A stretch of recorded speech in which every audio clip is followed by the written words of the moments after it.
Школьники села Русское Устье Алайховского района отметили первую годовщину присоединения Республики Крым и Севастополя в состав Российской Федерации. В рамках этого мероприятия учителя истории провели урок мужества, рассказывают наши корреспонденты.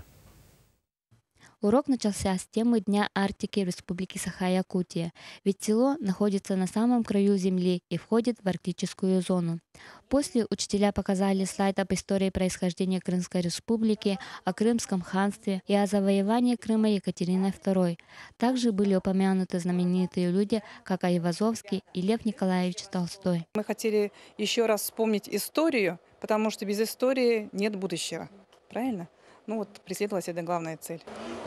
А что детям дает такой урок?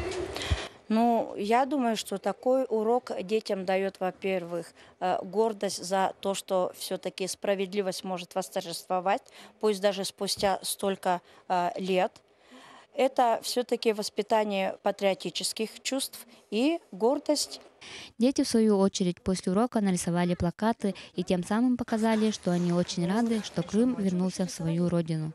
Вы узнали сегодня от сегодняшнего урока? Ну, что мы с Крымом дружим.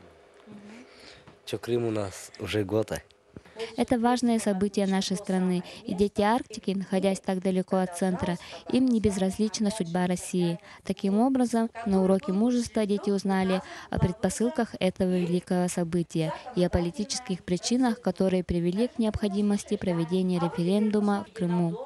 Саргалана Амонова, Владимир Копырин, НВК Саха, Алайховский улус.